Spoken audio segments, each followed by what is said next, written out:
Listening to Let Your Voice Be Heard. Today, this is the topic. Let's talk about sex. How do we handle this issue? There are a lot more risky behaviors in drinking or drug use that affect sexual activity. You might build a community if the police officers make more of an attempt to talk to people. They're going to be people who just don't like the cops. So when we have our guns, then, what's the solution? Do you welcome homosexuals in your church, Pastor? I'm never going to treat you differently. Never going to put you down. I'm going to say this to you, though. I'm not gay. They're not stripping or searching or frisking me. Let Your Voice Be Heard radio. Every Sunday from 11 a.m. to 1 p.m.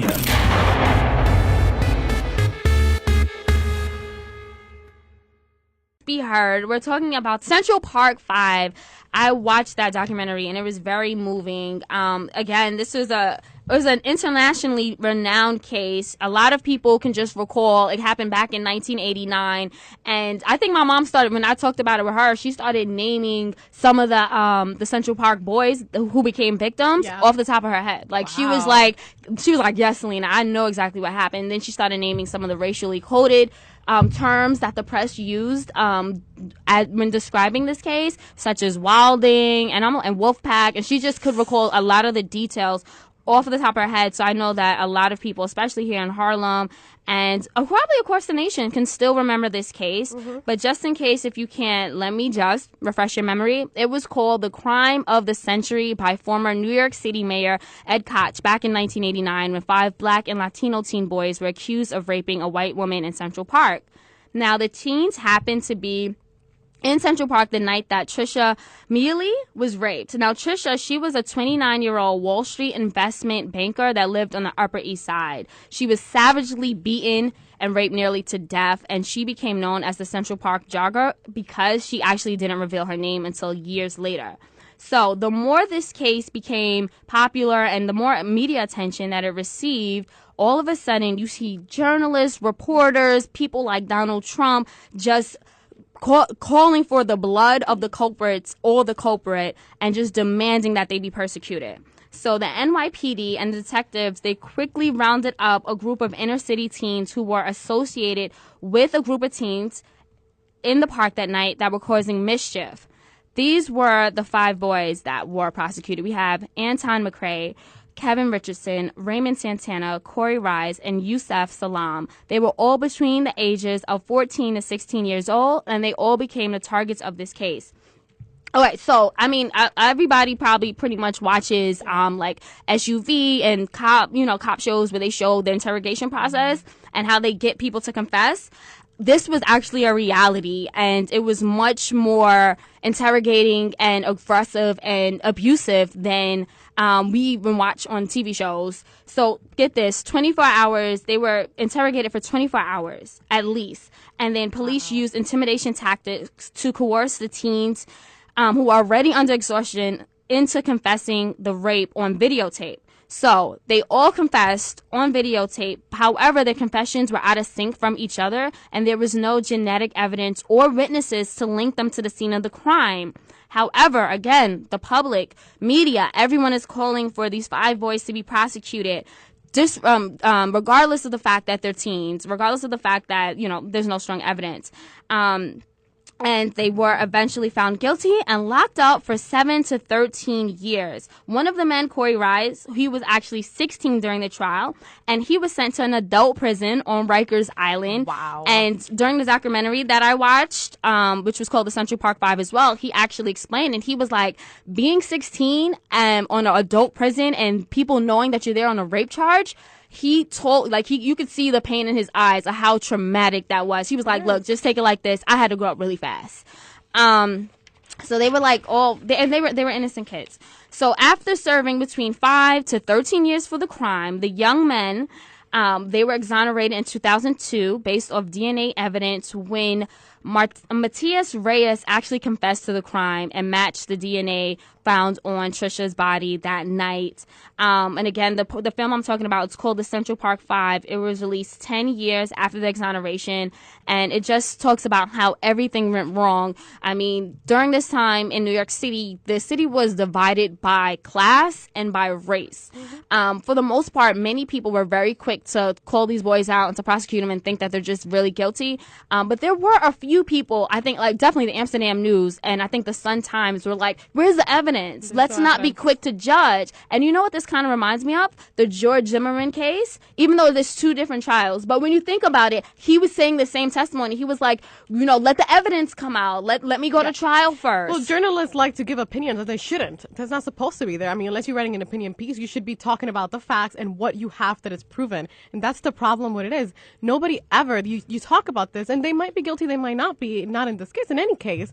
But you need to just talk about, this is the evidence that we have that it is actually verifiable, that you have, and that's it. If you don't have anything, just say, we don't know yet. That's a journalist's job, and a lot of our journalists don't do that, and that's the problem with the media. And that is very true, Patricia. So we actually have on the line Yusuf Abdulsalam. He was one of the exonerated Central Park Five.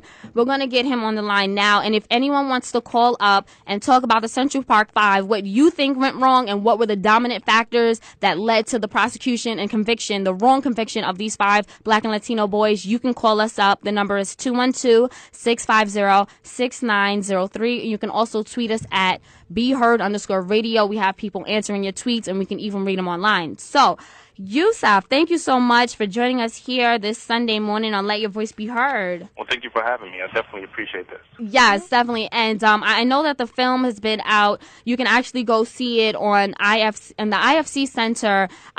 They'll be playing it for like the next couple of days, even on Christmas. It's a great film. And I just want to say, like, Yusuf, what was your initial reaction when you saw this film? I think it was, I forgot which gentleman, I think it might have been Raymond who said, no, it was Kevin who said that he kind of looked at it as a healing process. It was kind of therapeutic to finally see your story being publicized. And I want to know, did you have that same reaction, or how did you feel? Well, most of the therapy that is talked about in terms of being kind of like going through a healing process, especially with this film, isn't necessarily through the watching of the film. Or through the telling of the film, or through the telling of this true story. It's really mostly through being able to have a shared experience in the movie theater with everyone, and then afterwards, because it's a very painful film for us to watch and very painful for everyone to watch.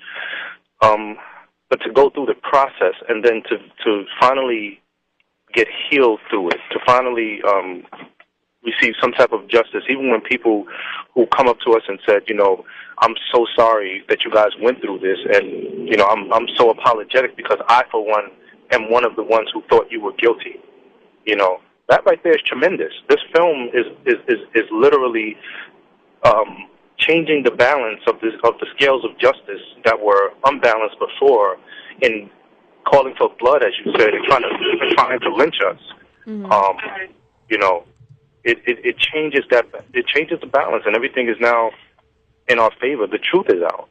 Mm-hmm. And because the truth is out, and it's out in such a way, I mean, it's hard for anyone to see this in light of what's going on and still hold this false narrative in their head. I just want to kind of clarify something that you said.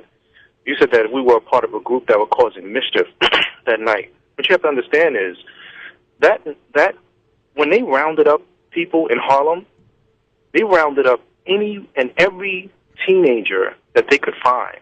It wasn't about whether you were a part of a group that night or anything like that. It was the fact that you were a person of color and you were in the community, and they felt like because it was already a stigma around people of color, like many times I always talk about being born guilty is, you know, just because of the color of your skin, here we were born guilty.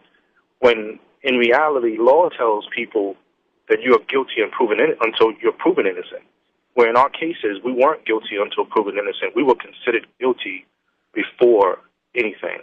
So this is what kind of caused that climate of racism to be very, very present when you had folks like Donald Trump taking out those full-page ads calling for the reinstatement of the death penalty in our case, Pat Buchanan calling for or writing articles saying if the oldest one of them, which was Corey Wise, was hung from a tree in Central Park and the others were horsewhipped, maybe the city's park will be safe again. This is the type of climate that everything was going around. You know, we were being railroaded in that atmosphere. Yes, and Yusuf, you brought up so many great points. If you're just tuning in, we're talking to Yusuf Salaam. He was one of the exonerated Central Park Five. If you want to chime in, the number is 212-650-6903. And one of the things you just touched upon, Yusuf, was the fact that you were guilty before the trial even started. It was, and like you brought up, it was based on the color of your skin and your class. And it sounds like you're saying that these were the dominant factors. And we know during this time, 1989, the city was much different. We had the crack era. We had, basically during this time, we had the war on drugs, and people were looking for a reason to blame someone, to blame why do we have so much crime in the city. Around this time, there were about 6 murders a day in the city alone. So they wanted to escape. And I think that by putting a face and a name on who should be the big, bad, fearful crime committers, the criminals, then I think it made the city feel better, or it made certain classes or certain race of people feel better about what was going on. You're absolutely right. Mm-hmm. You're absolutely right. I mean, the unfortunate reality is if we listen to old tapes of our noted historians and people who were great in the community who were either taken out by the government or something of that nature, here we find overwhelmingly everyone saying things like, we don't manufacture guns in our community. We don't manufacture drugs in our community. We don't manufacture most of the stuff that we're being charged with, but we're the ones that are being targeted as the owners of all of this stuff. And it's unfortunate because, when you have the mass public looking at the news media, everything that is mainstream media, people look at and say, this is true. So if it's in the news, then it has to be true, when in fact, a lot of things that go on in the, so to speak, mainstream news media is absolutely false. And it's hard to change people's minds and people's thinking when it's already out there in the media for people to believe. I mean, especially with the Central Park jogger case, you got to understand as well, they had the worst pictures of us being publicized. They had the courtroom artists would draw us and make us look like we were animals. So anyone who did not know us were automatically pointing the accusatory finger, saying things like, what's wrong with the parents of these folks? Who would raise, as Ann Coulter famously said, these feral beasts? You know what I'm saying? Like, who would raise these people? Most of our parents were parents who were well-educated folks, were parents who were definitely about providing for the families that we were a part of. But no one asked us who we were. No one wanted to find out anything about our families. One of the great things about this film is that it paints a human face on the Central Park Five and lets people really understand the root of how devastating this was, not only for us to go through it at such a young age, but also for our families and our friends. Some of our families and friends lost their lives through this whole process. Some of our families and friends were split apart. Some people looked at some of us and said, man, those are bad seeds. We don't want anything to do with them, and disassociated themselves from us. So you can imagine that out of all of that, here now we have the truth come out. And it's not like people aren't hearing the same thing that they heard before, but you're hearing us for the first time. You're hearing the Central Park Five talk about the experience. You're seeing us on the big screen, and you're being able to make a serious connection with that, and it's so overwhelming. As Kevin Richardson said, it's a process that no one, when we came home, we were prisoners of war. The war that was placed on the communities in the darker enclaves of society. And here we were coming home from that.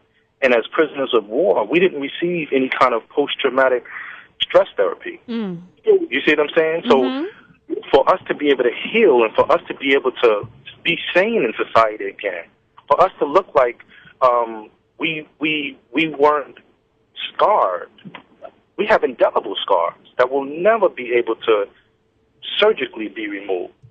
You know what I'm saying? Definitely. And I know that has to take at least some effect on your life now, even as adults. We're speaking about this crime was at least 20 years ago. So you have I don't want to give your age out, but 20 years later, I want to know, how has this this injustice still affects your life? Well, you got to understand, this is actually more than 20 years ago. This happened in '89. Oh, yeah, I mean, I don't mind giving my age out. I'm 38 right now, going on 39. Okay. And you know, Corey Wise says it best too. He says, man, he never was able to have a birthday party after the age of 16. He was 16 years old when he was dragged into the hells of the belly of the beast, and he was never able to have a true birthday party. So every time this film is shown, every time he's able to heal with the public, it's like he's having his birthday party all over again. You know, I mean, this is so tremendous for us. This is like, you know, healing through it all has a lot to do with the family members that support you. It has a lot to do with the community that supports you. Because as Lima Santana famously put as well, you know, this wasn't just a sentence that was a 5 to 10 period or a 5 to 15 period of prison term. This was really a death sentence. We weren't supposed to survive prison at first. And then because we survived prison, we weren't supposed to be able to come out of prison and receive any kind of success associated with us. But because all of those things are happening now, it's like this truth is so great. You know, you can't keep the truth crushed to the ground down. You definitely can't. You can't. Sorry about that, Celine. No problem. No. All right, Yusuf, this is Stanley, the engineer. I want to kind of switch gears a little bit. We were talking about, you know, just how bad things were for black and brown men, you know, in the late 80s with the crack era and everything else going on. And I would argue that in some ways it's just as bad, if not worse. We have an increasingly high incarceration rate of black and brown men. And in New York, where the ratio of black to white is pretty equal, 84% of African-American males, 84% of the prison system in New York are African-American males. It's a problem that's still going on now. And, you know, as someone who has been through the struggle and who was clearly, you know, wrongfully accused and convicted of a crime, what do you think we can do to kind of help to reverse that process? Not even with trying to change someone else's minds, but just working within our own community. I'm going to tell you, we as part of the Central Park Five, we actually go out and we speak to communities of color. We speak to schools. We speak to young people, because what you're saying is very real and very, very prevalent. The fact that racism seems like it's not the same. You know, racism is very institutionalized. I mean, the fact that they can pull out statistics and say before the age of 21, you're either going to be dead or in jail. This is the statistics that they have placed upon the communities of color. And there's very, very vivid books that paint a picture of what's going on through topics like the conspiracy to destroy the black boys. But then they have another book that's equally as important, the conspiracy to destroy the black girls. You know what I'm saying? So here you got these communities of color who are being thrust into a system that, according to the 14th Amendment, you can be put back into a state of slavery. You see what I'm saying? So here we are. We may be making the same benches that schools purchase. We may be making, not that this is true, but let's say furniture that's sold in IKEA. We may be the ones that American Express uses as their phone callers to take credit card numbers and place them into the system. But yet they're going to pay us at most 50 cents an hour. You see what I'm saying? Slave wages to do a real job. Well, when they assault the communities of color, you got to understand it's really not about a conspiracy. This is a reality that goes on, and someone planned this. Yes. Someone planned this out, and they caused it to happen, and are continuing to cause it to happen. And we have to be very, very wise and wake up to this game that they've been placed that's placed upon us. We do. We're talking to Yusuf Salaam. He was one of the exonerated Central Park Five. Yusuf, please stay on the line. You dropping knowledge over here. We're loving it. This is a great discussion we're having about the Central Park Five back in 1989. But we have to take a quick break. So stay on the line, Yusuf. We'll be right back on Let Your Voice Be Heard right here on WHCR. And we are back on Let Your Voice Be Heard on 90.3 FM WHCR, the voice of Harlem. And we are here with Mr. Yusuf of the Central Park Five. And we're having a really good conversation. Yusuf is definitely dropping some knowledge. If you have any questions or comments, you can give us a call on 212-650 650-6903, or you can tweet us at BeHeard_radio. We really want to hear what everyone has to say about this. This is a really serious topic, something that we all need to be more aware of, and just bring it out there. The truth needs to be heard. So yes, and I'm so glad that the truth behind the Central Park 5 is being heard. I think we have a call on the line, Stanley. Thank you so much for that. Thanks. Okay, so one of the huge factors in this case, and something that's extremely prevalent, is the color and the person who was raped. Again, she lived on Upper East Side, so class has a lot to do with it too. She was an investment banker in Wall Street, and during this time that she was raped in Central Park, there was actually another woman raped. I think it was Brownsville, and she was raped and thrown off the roof of her building. But where was the I mean, I'm really glad that you brought that up, Selena. Hi, Joseph. This is Patricia. I was listening to, your testament, and I'm kind of floored. I'm a little bit, I don't even have words to say, like, how much I feel for what you went through. And, as an advocate for women that are raped, it hurts me when this situation happens. And, when Selena brought this up about the girl in Brownsville that was also raped at the same time and thrown off a roof, and there was no media coverage, it brings me back to this. It's not so much about, and it is, that we target black and brown men for these horrible, horrendous crimes, but that she was a white woman. She was an Ivy League educated woman. She had all this going. It's just like, how dare they do this to this perfect individual? And I mean, I know that you see so much about it, but in your community, I know that rape happens so much to us, Hispanic and black women, and nothing happens to it. I mean, do you feel that you would want to advocate for these girls, that nobody cares to look for the people who commit those crimes against them? Well, you know what? I'm going to tell you something that's crazy, because light has to be shed upon everything that goes on that's unjust when it happens to people of color and people who are not of color. And I'm going to tell you the wild part about this case that a lot of people fail to realize, and I'm so happy that what was brought up was the fact that this was a white woman and we were people of color, is the fact when they found her, they took her to Metropolitan Hospital because they thought she was a Latina woman. And when they figured out that she wasn't, they quickly removed her from Metropolitan and placed her in a different hospital to receive the care that she got. Well, Yusuf, Yusuf, do you know this for sure, or is this something like you've heard? Like, can you confirm this? This is. I mean, all you got to do is go back to the newspaper articles back in 1989. She was initially put into Metropolitan Hospital. Wow. The document that they used, and this is how deep this is. The document they used to save her life was a document that was put together by my aunt. She works at Metropolitan Hospital, and she created the document to be used to save people's lives in situations of trauma like that. What do you mean by document used? I mean the protocol. The protocol for rape victims. Okay. If someone is assaulted, they have to figure out what's the best method. So they have hospitals that are great hospitals that they will only take, let's say, shooting victims to. Lincoln Hospital for one. If you get shot, the best hospital for you to go to is Lincoln Hospital. Second after that, it's probably Harlem Hospital. Sexual assault victims there's units, and they have rooms, and they have medical expertise in center hospitals. And if a woman is found like that, we'll take it to the hospital. Wow. Clearly, they didn't know that she was white, and they took her to Definitely. So we have a caller on the line. Her name is his name is Ujima. Well, that's kind of like a unisex name. It is. And Ujima, let your voice be heard. Do you have a comment or a question? Why, certainly. First of all, assalamu alaikum, Brother Yusuf. Wa alaikum salam. And how are you doing? I'm definitely doing great. Okay, yes. I just wanted to commend you and all the other members of the quote-unquote Central Park 5 for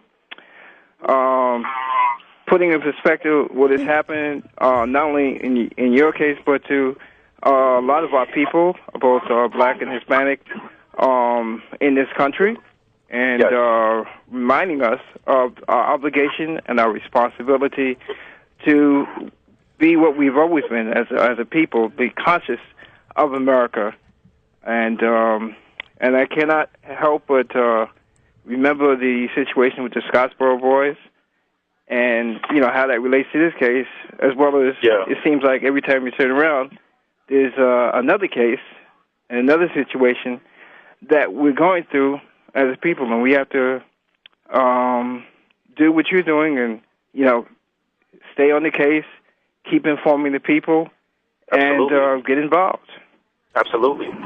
I mean, everyone always said back when the Scottsboro boys came, and they so never again will we do something like this. But we are the modern day Scottsboro boys. You look at this thing with Trayvon Martin down in Florida, and it's like outrageous that you would think that someone would hunt someone down, especially after they're on the phone with the police officers, and the police officers are telling them, don't follow this man or don't follow this boy, leave him alone, we will be there.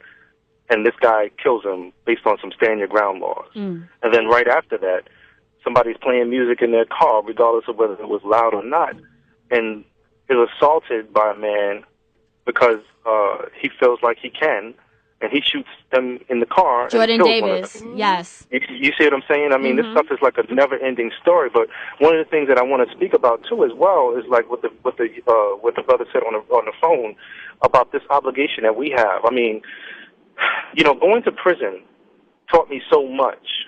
Here we had time to read, time to educate ourselves, and time to grow. And one of the things that was so powerful was reading the autobiography of Malcolm X. He really drove home for me the reality a lot of people face in the community. I mean, we're given the worst end of the stick, but the worst part about it is that we don't realize that if we are doing, let's say, wrong things in the community, let's say we're out there selling drugs, or we're out there pimping women, or we're out there taking one kind of drug and mixing it with something to make another kind of drug, you know what I'm saying? We don't realize that it's because of the lack of education and information we have that we can't be those chemists, those managers, those people that organize the community, because we've been told that we can't be that. We've been given a limitation on the information that we put into our brains. Especially when Malcolm said that when he was in elementary school, he told the teacher something like he wanted to be a lawyer or something like that. I forget the exact profession that he wanted to go in. He was a lawyer. And the teacher said, oh, no, you would be better doing this. You know what I'm saying? And that's how we're treated in the communities. We're not given, not enough people are telling us who and what we can be. Even in light of the fact that we have a black president, we have to understand that this is a semblance of what we can be. But if no one is telling us that we can aspire to be the same, then we will not reach out there and try to make it happen. Very true. We have to say, you know what? I'm going to tell you something that's wild about this. So back in 1989, back in 1990, maybe even probably 1987, styles and culture really don't change. I was one of those young guys who used to walk around with my pants sagging, and I was about that skinny as you can see me on the TV. I was very, very slim, but I was about 6'3" back then. This is why we have to continue to tell people the truth. An elder in the community said to me, did you see yourself when you walked out of the house this morning? Wow. And I'm like, man, this guy don't know what he's talking about. I'm hip. He's an old fogey. He don't know what he's talking about, And I kind of like just brushed him off. But as soon as he walked away, I looked at one of those mirrors on 125th Street, and I looked crazy. I said, wow, I look really bugged out. I never wore my pants like that again. People always say people are not judged, like you shouldn't judge a book by its cover. Everyone judges based on what they see. You see somebody walking down the street and things don't look right, you will cross the street. You're absolutely right. You know what I'm saying? Or if you in the hood and you see something that looks a little strange, I guarantee you the brothers know what I'm talking about. We're going to bop a little harder. You know what I'm saying? We're going to make them know, like, hey, if it goes down over here, it's going to be a real hard one, You about that but life. a lot of that is we're putting that energy out there, and we have to also understand that we can change our realities by putting the positive energy out there, putting worthy energy out there. Just like I think it may have been the great Farrakhan or Brother Reverend Al Sharpton that took it during the State of Black America, that when you look in the mirror should also reflect what you see, but you should also be able to correct what you see. Yes, Al Sharpton said that, and I remember that quote that he said, don't just when you wake up in the morning, you fix yourself up, and that's what we need to do as a community. Yeah, Yusuf, and speaking of fixing ourselves up, we have a lot of listeners who are, between the ages of, 18 to 29, 30, and who aren't necessarily on the right path or don't know where they're going. And I really want you to take out a moment to tell us about your experience in jail. Jail is not a joke. Give it very briefly. Tell us about your experience while locked up. I'm gonna tell you, man. It's hard for me to go back and to really, really give people vivid experiences of jail because what you're saying is so true. But I want to say when the law is being applied to us. That is so true, Yusuf. Thank you so much for joining us here on Let Your Voice Be Heard. We do have to wrap up this discussion. Again, we were speaking to Yusuf Salaam. He was one of the exonerated of the Central Park Five, but we learned so much up here at the studio, and I know that you guys, you learned too. Thank you for the callers. Thank you for the tweets. This is about empowerment. This is about education. This is about using what we know and how people are victimized in certain communities and certain demographics to empower ourselves, to rise above, and to basically collectively fight again, fight the good fight. This is about justice. To this day, Yusuf and the other Central Park Five have not received the justice or retribution, the apologies that they deserve after giving up their teen years and going through such a traumatic experience that affected the rest of their lives. Of course, the victim, Trisha, she, our hearts go out to her as well. And we're glad that she made a recovery. I think she made a full recovery from that. But Yusuf made a great point. She was still being victimized because she was still being told that these 5 boys are the people that raped you. Exactly. If a woman cannot remember what occurred to her, you can't make her say that she did something. She doesn't remember. That's it. End of story. The testimony is what's on her body, not what she